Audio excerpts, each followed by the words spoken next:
130C में एक बार फिर से विवाद शुरू हो गया है। 34 और 36 को लेकर इस बार विवाद की स्थिति बन रही है। हमारे साथ बातचीत करने के लिए सीधा आशीष जी मौजूद है। आशीष जी, अच्छा क्या बातचीत हुई अब तक, ठेकेदार से क्या बातचीत हुई है? बातचीत हो रहा है, इनका पोल खुल गया है जी, वहाँ से नापते आ रहे हैं जी। तो 34-36 का चल रहा है और इसके पहले वहाँ भी नापे हैं तो वहाँ पे भी वही हाल है 34-36 का। तो इनका कहना है कि सहमति हुआ था, बिल्कुल सहमति हुआ था, मैं बिल्कुल मान रहा हूँ चीज को, मेरा भी साइन है उसमें, लेकिन 36 का हुआ था। लेकिन यहाँ पे 34 और 36 का जो रहा, एक साइड 34 एक साइड 36, तो मेरा ये कहना है कि अगर आप 34 लिए हैं इधर तो इधर भी 34 लीजिए। 36 हम क्यों नहीं देंगे, क्यों देंगे, बाकी लोग क्यों देंगे? जब 34 में हुआ है तो 34 में निर्माण करिए रोड का और जल्द से जल्द करिए, क्योंकि बरसात का मौसम है, सबके गर्म पानी घुस रहा है। विभाग के इंजीनियर भी पहुंचे हैं, तहसीलदार भी पहुंचे हैं, क्या कुछ बातचीत बन पाई है? अभी आप देखे यहाँ पे थोड़ी देर पहले तहसीलदार खुद ही उनको बोल दिए कि आप फंस जाओगे, आप गलत बात कर रहे हैं। जब सहमति 36 की हुई थी तो आपने 34 में कैसे निर्माण कर दिया? क्योंकि यहाँ का जो निर्माण है बाद में हुआ है, जब सहमति होने के बाद ही यहाँ का निर्माण हुआ है। अभी वो साफ बोल रहे हैं इंजीनियर की ये बाद में हुआ है, तो वो बहुत झूठ बोल रहे हैं, गलत बोल रहे हैं। और एनएच में ये बहुत बेहाल है। मेरा सिर्फ यही कहना है महोदय कि रोड हमारे लिए बन रहा है, हमारी सरकार रोड को बना रही है। जब केंद्र सरकार पूरी पैसा दे रही है तो इसमें बेईमानी क्यों किया जा रहा है? आप देखेंगे मटेरियल भी एकदम थर्ड क्लास मटेरियल है, साल भर नहीं हो रहा है, रोड उखड़ना चालू हो गया है। कई जगह पुलिया का मामला है और नाली का मामला बता रहा हूँ सर, किसान लोग के खेत में नाली को छोड़ा जा रहा है, जो कि बिल्कुल गलत है। और बाकी भी किसान है, जो 2000 किसान का पानी आता है उसको बड़े पुल में कनेक्ट करना है, जो बड़ा पुल का पानी जो नाला में कनेक्ट होता है तो वहाँ करना चाहिए। ये लोग किसानों के खेत में छोड़ दे रहे हैं उस चीज को, तो ये भी बहुत गंभीर व्यवस्था है इनकी। NH 130 पूरा भ्रष्ट हो गया है और उसी को अच्छा करने के लिए हम लोग कोशिश कर रहे हैं। तो आप लोग क्या चाहते हैं पांडे जी? मैं यही चाहता हूँ कि किसी का ना टूटे, सबका सेफ रहे। जैसे आप 34 में लिए हैं तो इधर भी 34 लीजिए, ताकि दोनों तरफ सामंजस्य बने रहे, कोई मन मुटाव ना हो, किसी के साथ मतभेद की बात ना आए। 34 दोनों तरफ लिया जाए। तो निश्चित तौर पर आशीष पांडे, चलिए गंधर्व आप आगे आइए, गंधर्व आगे आइए। तो निश्चित तौर पर आशीष पांडे बता रहे थे जैसे कि यहाँ पर जो कहाँ 34 लिया जा रहा है, कहाँ 25 लिया जा रहा है, कहाँ 36 लिया जा रहा है, इस तरह की चीजें उनके द्वारा बताया जा रहा है। तो कुल मिलाकर जो NH के जो अधिकारी हैं, अगर कैमरा घुमा दीजिए गंधर्व, NH के जो अधिकारी हैं, NH के अधिकारी यहाँ पर मौजूद है, इसके साथ साथ तहसीलदार मौजूद है, विभाग के इंजीनियर मौजूद है। कमलेश अवस्थी जी मौजूद है, उनसे बातचीत कर लेते हैं। अच्छा कमलेश जी, क्या बातचीत हुई कमलेश जी अब तक? बातचीत बोलने से आए हैं, ठेकेदार आए हैं, इंजीनियर सब आए हुए हैं और यहाँ वही झोल झाल है, कहीं 34 लिए हैं, कहीं 36 लिए हैं, बचाने के चक्कर में उसी के नाम से ही विवाद चल रहा है। और हमारे द्वारा यही बोला जा रहा है जहाँ नाली निर्माण हो गया है 34 में भी उसको छोड़ा जाए, जो बन गया। और अभी जो नया हिसाब से जो चालू होगा पूरा दोनों तरफ बराबर लेवल में। कमलेश जी, आप लोग आपने क्या मांग रखी है, क्या चाह रहे हैं? मैं तो जांच का पूरा मांग रखा हूँ, क्योंकि हर जगह नाली का डैमेज है, मैं एक जगह नहीं 10 जगह दिखाने के लिए तैयार हूँ। और मेरे द्वारा बोला जा रहा है तो बात को चुप्पी मारते हुए खिसक जा रहे हैं इंजीनियर के द्वारा। चलिए आप हमारे सामने बोलिए कमलेश जी, हमारे सामने बोलिए, उनके सामने आप बाइट दीजिए मीडिया को, आप बोलिए उनके हमारे सामने बोलिए। चलिए बिल्कुल निश्चित तो बताइए। देखिए भैया, यहाँ जो नाली निर्माण, जो रोड निर्माण का कार्य चल रहा है बहुत घटिया तरीके से चल रहा है। आप अभी भी मेरे साथ चलिए, नाली एक जगह नहीं 10 जगह डैमेज दिखा दूंगा। और वही चीज को मैं बोल रहा हूँ तो बात को नदारत कर रहे हैं। नाली डैमेज हो गया है? हाँ बहुत डैमेज हो गया। हॉस्पिटल के सामने चलिए, अभी दिखाता हूँ, झारावाल के सामने चलिए, अभी तुरंत दिखा रहा हूँ। इसमें अभी ट्रक घुस गया था, यही सामने भी है, बगल में भी है, पूरा घटिया तरीके से निर्माण चल रहा है। ठेकेदार अग्रवाल जी से बातचीत करेंगे। अग्रवाल जी क्या कहना चाहेंगे?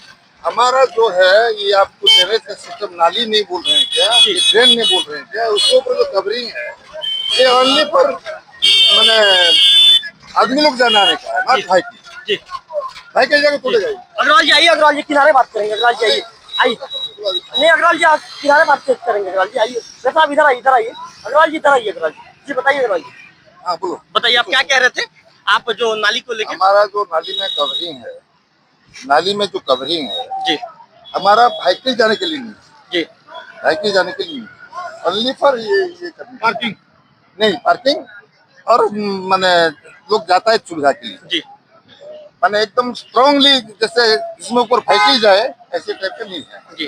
प्रोविजन।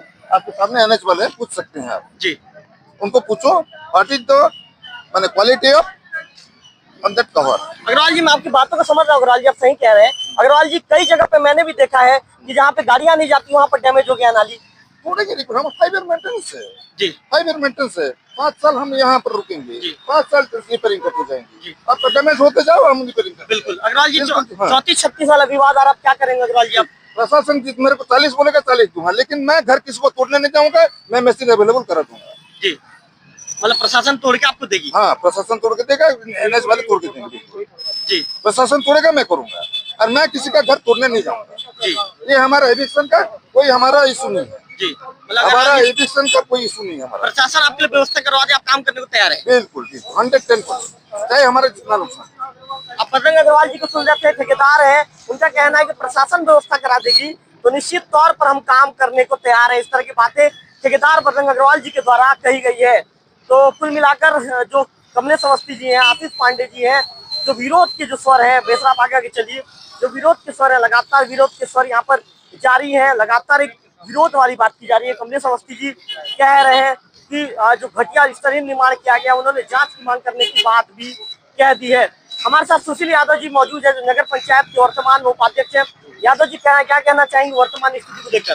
क्या है यहाँ पे जो स्थिति है ना, कहीं पे 34 कहीं पे 36 स्थितियाँ हैं ना, आप जो पहले से जैसे बना चुके हैं वो नहीं होना चाहिए। अगर करना चाहिए समान दृष्टि देखना चाहिए हर किसी को, जो अंतर है ना वो ठीक नहीं है। यादव जी, ठेकेदार का कहना है कि मैं किसी का घर नहीं तोड़ूंगा, प्रशासन तोड़ के मुझे दे। प्रशासन तोड़ के दे, पहले बनाने से पहले सब चीज राय मशुरा करके ही सभी को बराबर करके देना था या नाप करके देना था तो बनाना था। तो पहले कहीं पे 36-34 बना के जो बिगाड़ के रखे हुए हैं ना, अब जो है ना जनता नहीं चाह रही है कि कहीं पे 40 नापे, कहीं पे 36 नापे, कोई विवाद आ रहा है। तो अग्रवाल जी, अब क्या कदम उठाएंगे आप लोग? यादव जी, क्या कदम उठाएंगे आप? नहीं, अभी तो हम लोग बराबर ही नप पाएंगे, जैसे इधर 34 ले आए तो इधर भी 34 लेंगे, यही कदम उठवा रहे हैं और वही करवा रहे हैं हम लोग। निश्चित तौर पर आप सुशील यादव जी को सुन रहे थे, इनका कहना है कि दोनों तरफ बराबर लिया जाए। कैमरा पर्सन बेसरा से कहूंगा, बेसरा आइए, बेसरा आकर आप यहाँ कर जो वर्तमान जो यहाँ की जो स्थिति है, स्थिति को दिखाइए। लगातार जो विरोध के स्वर है, विरोध के स्वर यहाँ पर वो सामने आ रहे हैं। ये कहा जा रहा है कि दोनों तरफ की स्थितियां ठीक ठाक होनी चाहिए। मनमोहन नेताम जी से बातचीत करेंगे, वरिष्ठ पत्रकार है। अच्छा पत्रकार महोदय, चूंकि आपने शुरू से रिपोर्टिंग की इस क्षेत्र को देखकर, क्या कहना चाहेंगे? आज की जो तस्वीर बन रही है उसे देखकर क्या कहना चाहेंगे? देखिए, बहु प्रशिक्षित मांग है नेशनल हाईवे, और ये हमारे बाप दादा के समय से एक ख्वाहिश थी कि देवभोग का जो सड़क है वो सुधरे, और लंबे अरसे के बाद देवभोग में नेशनल हाईवे का जो काम है वो हुआ है। लेकिन यहाँ पर मैं देख रहा हूँ भेदभाव की स्थिति निर्मित हुई है। आप यहाँ से मुड़ागांव जाइए, मुड़ागांव के उस पर आप चले जाइए, माहुल कोट, चिचिया बरबैली, रोड का जो डिस्टेंस है या फिर चौड़ाई है वो वहाँ पर कितना है और यहाँ पर कितना। चलिए एक बात हम मान लेते हैं कि देवभोग शहर के अंदर बसा है तो दोनों ओर से थोड़ा सा बचाना भी है, लेकिन आप सेंटर से जितना इधर नाप रहे हैं उतना इधर नापिए। ये यहाँ के लोगों का मांग भी है, और हम अभी देख भी रहे हैं लगातार अधिकारी और यहाँ के जो प्रशासन के लोग हैं, एनएच के लोग हैं, वो यहाँ पर चर्चा कर रहे हैं और नाप भी रहे हैं। तो यहाँ के लोगों का ये मांग है कि अगर आप सेंटर से नाप रहे हैं तो इधर 32 नापेंगे तो इधर 32 नापिए, ये यहाँ के लोगों का मानना है। और रोड का सबसे घटिया क्वालिटी है जो नेशनल हाईवे का काम चल रहा है। आप देखिए, नाली अभी भी दरारें आ रही है, नाली टूट रहा है, और मवेशी जो गौ माता है वो नाली में समा जा रहे हैं। कहीं ना कहीं ठेकेदार और नेशनल हाईवे के जो कर्मचारी हैं उनका यहाँ पर घोर लापरवाही देखी जा रही है। अच्छा नेताम जी, आप ठेकेदार के इस बयान को किस रूप में देखते हैं? ठेकेदार का कहना है कि मैं किसी का घर नहीं तोड़ूंगा, प्रशासन मुझे व्यवस्था करके दे, मैं बनाने को तैयार हूँ। ठेकेदार के इस बयान को किस रूप में देखते हैं? देखिए, सबसे महत्वपूर्ण बात तो वही है, अगर आप ठेकेदारी कर रहे हैं तो आप मुंह ताक के मत कीजिए, आप प्रशासन को लीजिए, प्रशासन अपना जगह दिखाएगा। राजस्व विभाग की टीम रहेगी, इधर अगर 32 नाप रहे हैं तो इधर 32 नापिए, इधर 36 नाप रहे हैं तो इधर 36 नापिए। बिल्कुल ठेकेदार सही बोल रहा है। ठेकेदार जो कदम उठा, जो बात अभी बोला है मीडिया में आपके सामने बताया है कि वो प्रशासन कोऑपरेट करेगा तो बराबर तोड़ने के लिए, बनाने के लिए तैयार है। लेकिन देवभोग नगर वासियों को भी सोचना होगा, क्योंकि सड़क बनेगी तो एक बार बनेगी, बार बार बनना नहीं है।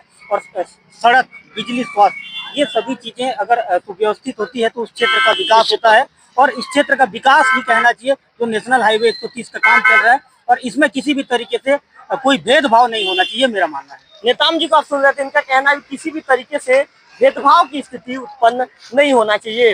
जो शहीद स्मारक है, शहीद स्मारक की ओर आइए गंधर, आइए गंधर, जो शहीद स्मारक की ओर जाते हैं, और यहाँ पर शहीद स्मारक जो पंडित श्याम शंकर मिश्र की जो शहीद स्मारक है, वहाँ की स्थिति आप देख सकते हैं। जो आशीष पांडे जी ये कहें कि जो स्मारक के अंदर में जो निशान दिया गया है, जो ये जो ड्रेनेज सिस्टम बनाने के लिए जो निशान दिए गए हैं, वहां पर लेकर जो देवभोग के जो तहसीलदार हैं, देवभोग के तहसीलदार मौजूद हैं, एनएच के जो इंजीनियर हैं मनीष शर्मा मौजूद है, तहसीलदार चितेश देवांगन सर मौजूद है। तमाम चीजों को लेकर मंथन करने का प्रयास किया जा रहा है, जानने का प्रयास किया जा रहा है। इसी बीच वरिष्ठ व्यापारी और देवभोग के प्रतिष्ठित व्यापारी राकेश अग्रवाल जी मौजूद है, उनसे बातचीत कर लेते हैं। अग्रवाल जी, क्या कहना चाहेंगे? विवाद शुरू हो गया, क्या कहना चाहेंगे 34 और 36 को लेकर? बेमतलब का विवाद है। कहीं 36 हो तो यहाँ 34 है, इधर 36 भी ले लेंगे तो चलेगा, ऐसा कोई खास बात नहीं है। 1-2 फीट तो एडजस्ट करना पड़ेगा। अगर ये 36 को, अगर 34 को 36 करना चाहते हैं तो 36 की जगह 40 ही कीजिए ना। 40-40 दोनों तरफ हो जाएगा, दिक्कत क्या है? 80 फीट का रास्ता हो जाएगा। बिल्कुल, राकेश अग्रवाल जी ने बड़ी बात कह दी है कि 36-36 छोड़िए, सीधा 40-40 ले लिया। 80 फीट का रास्ता बनकर कॉम्प्रोमाइज वाली स्थिति नहीं होगी। गंधर्व से कहूंगा कि गंधर्व सीधे हमारे लोकल टीवी के स्क्रीन पर दिखाइए, देख रहे हैं आप। इसके साथ साथ अधिकारियों की यहाँ पे लोगों के साथ बातचीत हो रही है। कुछ तीखी बहस की भी स्थिति निर्मित हो रही है। तीखी बहस की स्थिति इसीलिए निर्मित हो रही है क्योंकि लोगों का कहना है कि भेदभाव की स्थिति निर्मित हो रही है। मत देखिए, आप जो नियम हो रहा है मौजूद, क्या कहना चाहेंगे? मैं लोकल टीवी को धन्यवाद देता हूं जो आपने मेरे को मौका दिया बोलने के लिए। जो कानून का जो नियम है उसके तहत ही ये काम होना चाहिए। बिल्कुल, आप क्या चाहते हैं? मैं जो शासन का जो नियम है उसके तहत नाली बनना चाहिए, उसके तहत रोड बनना चाहिए। बिल्कुल, परज जी का कहना है कि कानून के हिसाब से नियम बनना चाहिए, कानून के हिसाब से नियम कायदा होना चाहिए। इस तरह की बातें कही जा रही है। कमलेश जी थोड़ा रहिए, कोशिश करेंगे तहसीलदार चितेश देवांगन सर से बातचीत करने का प्रयास करेंगे। चूंकि लगातार हम सबसे बातचीत कर रहे हैं तो बेसर आप सामने आइए, कैमरा स्क्रीन कैमरे को सामने से दिखाइए। तो सब कुल मिलाकर यहाँ पर मंथन, एक बार मंथन का प्रयास किया जा रहा है। NH 130 का निर्माण, लगभग ड्रेनेज का काम पिछले 6 महीने से अधूरा पड़ा हुआ है और जिस तरह से बातचीत करके एक प्रयास किया जा रहा है, पूरी समस्याओं को समाधान करने का प्रयास किया जा रहा है। ठेकेदार मौजूद है यहाँ पर, ठेकेदार जो प्रमुख ठेकेदार है बजरंग अग्रवाल यहाँ पर मौजूद है, तहसीलदार चितेश देवांगन सर मौजूद है, इंजीनियर मनीष शर्मा मौजूद हैं, आशीष पांडे बीजेपी के नेता और बीजेपी और कुछ कांग्रेस के जो नेता हैं, नगर पंचायत के उपाध्यक्ष महोदय को आप देख रहे हैं, ये भी मौजूद है। समस्याओं को समझाने का प्रयास, सुलझाने का प्रयास किया जा रहा है। तो लगातार कुल मिलाकर ये कुल मिलाकर आप सामने से हट जाइए कैमरा, चल आप सामने कैमरा। तो कुल मिलाकर आप देख रहे हैं यहाँ पर जो ये पंडित श्याम शंकर मिश्र की जो मूर्ति है, ये पंडित श्याम शंकर मिश्र की मूर्ति है और यहाँ पर तीखी बहस हो रही है। यहाँ पर तीखी बहस हो रही है। जो पार्षद है कमलेश अवस्थी के साथ साथ भरत सोनवारी है, यहाँ पर दोनों के बीच में तीखी बहस की हो रही है। बिल्कुल आपको क्लिप मिल जाएगा सर, बिल्कुल आपको क्लिप मिल जाएगा अग्रवाल जी, बिल्कुल अग्रवाल जी मैं आपको क्लिप दे दूंगा अग्रवाल जी। तो मिलाकर हम लोग सभी लोग मौजूद बातचीत करते हैं। तहसीलदार चितेश देवांगन सर फोन में व्यस्त है, उनसे बातचीत करते हैं कि बेसरा घुमा कर दिखाइए। बेसरा बहस की स्थिति यहाँ पर उत्पन्न हो रही है, तीखी बहस हो रही है। तो वार्ड के जो पार्षद है कमलेश अवस्थी के साथ तीखी बहस की स्थिति यहाँ पर उत्पन्न हो रही है। और तहसीलदार चितेश देवांगन सर क्या स्थिति नजर आई अब तक आपको? बिल्कुल यहाँ पर जब पहुंचे क्या स्थिति नजर आई, क्या कह रहे थे लोगों से, क्या बातचीत हो पाई है? लोगों की सहमति बना रहे हैं ताकि रोड का जो कार्य अभी अपूर्ण है, पूरा नहीं हुआ है, उसको पूरा किया जाए। लोग क्या चाह रहे हैं, क्या मांग आप लोग के पास रख रहे हैं? लोगों की मांग वही है, लोग अपनी अपनी सुविधाओं के हिसाब से मांग कर रहे हैं कि कहीं पे चौड़ाई कम हो, कहीं पे ज्यादा हो, तो सुविधा के हिसाब से नहीं किया जाएगा। जो नियम है उनके तहत किया जाएगा और जो संभव हो सकेगा उसके हिसाब से निर्माण किया सर। समस्या का समाधान हो जाएगा सर, क्या लगता है? जरूर होगा, समस्या समाधान होगा, बिल्कुल उसी के लिए बैठे हैं। देवभोग के सक्रिय तहसीलदार चितेश देवांगन सर को सुन रहे थे, इनका कहना समस्या का समाधान हो जाएगा। अंतिम में बातचीत करेंगे जो इंजीनियर है मनीष वर्मा जी से बातचीत। अच्छा मनीष जी, क्या बातचीत हुई है? कुछ हम लोग अभी सॉल्यूशन देख रहे हैं, तहसीलदार साहब भी आए, सॉल्यूशन देख रहे हैं हम लोग अभी। मैं बाइट देने के लिए भी अधिकृत नहीं हूँ, आपसे बाइट। सर मैं आपसे बाइट नहीं ले रहा हूँ, यहाँ पर क्या चर्चा हो रही है उन बातों पूछ रहा हूँ। तो उन्होंने प्लीज प्लीज कह दिया, आप देख रहे हैं लोकल टीवी के स्क्रीन पर, उन्होंने कह दिया कि मुझे बाइट देने का अधिकार नहीं है। मतलब मीडिया आपसे सवाल नहीं कर सकती। आप कुल मिलाकर इस तरह की परिस्थितियां उत्पन्न कर रहे हैं। पहले तो उन्होंने बातचीत किया कि तहसीलदार साहब के साथ बातचीत कर रहे हैं, उसके बाद जब उनसे बातचीत की गई दोबारा तो उन्होंने कह दिया प्लीज प्लीज मुझसे बातचीत मत कीजिए। उन्होंने इस तरह की बयान जो लोकल टीवी में बातचीत करवा दिया है। तो कुल मिलाकर कमलेश अवस्थी जी से एक बार बात कर, कमलेश जी क्या मुख्यमंत्री तक पहुंचेंगे जांच की मांग को लेकर? जांच की मांग को लेकर मुख्यमंत्री तक पहुंचेंगे, कलेक्टर तक पहुंचेंगे। कमलेश जी पहुंचेंगे ना कि बस मीडिया स्टंट करके बयान दे रहे हैं? जरूर पहुंचेंगे मीडिया के सामने। कब तक पहुंचेंगे कमलेश? बहुत जल्द पहुंचेंगे। सॉल्यूशन नहीं निकलेगा तो बिल्कुल हम जाके वहाँ धरना भी देंगे, जांच की मांग करेंगे, जांच की पूरा मांग करेंगे, सीएम को आवेदन देंगे। बिल्कुल सीएम को आवेदन देंगे। यहाँ जो क्या निर्माण कार्य हुआ है, अब मैं बताया आपको, पहले भी अवगत करवाया, आप अभी भी चलिए मेरे साथ। नाली निर्माण में आप एक जगह नहीं, मैं 10 जगह में दिखा रहा हूँ। पूरा सरिया दिख रहा है, गाड़ी घुस चुका है अंदर। अभी मेरे द्वारा बोला भी क्या ठेकेदार को, तो ठेकेदार के द्वारा बोला गया कि ठीक है रिपेयरिंग करवाएंगे। घटिया निर्माण हो रहा है तभी तो बोल रहे हैं ठीक है निर्माण करें, फिर से रिपेयरिंग करवाएंगे बोल। मतलब गलत काम बर्दाश्त नहीं करेंगे? बिल्कुल बर्दाश्त नहीं करेंगे, काहे बर्दाश्त करेंगे। किसी भी भाई का बिल्डिंग मत टूटे, जो भी है बराबर ले भाई। 34 ले रहे हैं तो 34 ले, 36 ले रहे हैं तो 36 ले। आशीष जी से बातचीत करते हैं। अच्छा आशीष जी, स्मारक को लेकर बातचीत हुई, चूंकि यहाँ पर सब पहुंचे थे, मंथन हुआ यहाँ पर। मेरा निवेदन यही है, जो हमारे शर्मा इंजीनियर मनीष है कुछ नाम, वो आपसे बात नहीं करता है। जब लोगों का सीढ़ी आप बता सकते हैं, ये शहीद स्मारक है ना, जो देश के लिए लड़ा है ना, जेल गया, सजा पाया, तो उसके सम्मान के लिए आप कुछ कॉम्प्रोमाइज करिए। जब आगे से आप कॉम्प्रोमाइज करते आ रहे हैं तो यहाँ पे क्या दिक्कत है आपकी? मेरा कहने का यही है। 15 अगस्त 26 जनवरी को यहाँ पे मनाया जाता है। आप क्या चाह रहे हैं आशीष जी? मैं चाह रहा हूँ कि शहीद स्मारक को सुरक्षित किया जाए, जैसे बाकी जगह सुरक्षित किया गया है। तहसीलदार साहब से क्या बातचीत करते? मैं उनसे ही निवेदन कर रहा हूँ कि सर आप आए हैं तो इनको सुरक्षित करना है। तो सर ने क्या कहा? कोशिश कर रहे हैं बोलते हैं, अब देखते हैं कोशिश हो रहा है कि नहीं हो रहा है। या तो मैं तो आगे तक जाऊंगा, आदरणीय मोदी जी को भी बात रखूंगा, नितिन गडकरी के पास भी ये बात को रखूंगा कि सर ये सब हो रहा है, जबकि केंद्र पूरी लागत पूरी पैसा दे रही है केंद्र सरकार, तो इस प्रकार के किसी को मौसा किसी को मामा करने का कोई अधिकार नहीं है, और ना मैं अधिकार दूंगा। अभी भी देख रहा हूँ मैं इसके लिए बिल्कुल चुप नहीं बैठूंगा। मतलब आप ये मेरे आप कोर्ट का दरवाजे पे खटखटा सकते हैं? बिल्कुल जा सकता हूँ, क्योंकि ये सम्मान की बात है और सम्मान के लिए मैं लड़ता हूँ, पीछे नहीं हटता हूँ। आप जानते हैं मेरा आदत। और ये शहीद स्मारक चौक है और शहीद जो हमारे नाना जी हैं उनके सम्मान की बात है, तो बिल्कुल उनको भी सम्मान मिलना चाहिए। जब लोगों का सीढ़ी आप बचा सकते हैं तो शहीद स्मारक के लिए कुछ तो आप जगह बचा सकते हैं। जब वहाँ पे 34 लिए हैं तो यहाँ भी 34 लीजिए, मेरा कहने का यही है। तो आप आशीष जी को सुन रहे थे, इनका कहना है कि जहाँ जब 34 लिया तो दूसरी जगह भी 34 लेना चाहिए। इस तरह की बातें उनके द्वारा कही गई है। फिलहाल जो विवाद की स्थिति है, लगातार विवाद की स्थिति उत्पन्न हो गई है, लगातार यहाँ पर विवाद हो रहा है। कैमरा पर्सन गंधर से कहूंगा कि गंधर यहाँ पे आइए, गंधर यहाँ से एक बार जूम करके आप स्थिति को दिखा दीजिए। गंधर कैमरा पर्सन गंधर वरिष्ठ कैमरामैन है। गंधर्व लगातार अपनी जो लगातार रिपोर्टिंग कर रहे हैं, रिपोर्टिंग के माध्यम से पूरी चीजों को, पूरे तथ्यों को दिखाने का प्रयास कर रहे हैं। तो कुल मिलाकर दोनों तरफ, सड़क के दोनों तरफ जो मापने की जो प्रक्रिया है जारी है, सभी माप पड़ताल कर रहे हैं। सभी का कहना है कि इस तरह की परिस्थितियां निर्मित होगी तो बिल्कुल हम शांत नहीं रहेंगे। कैमरा पर्सन गंधर्व के साथ रविकांत तिवारी, लोकल टीवी, देवभोग।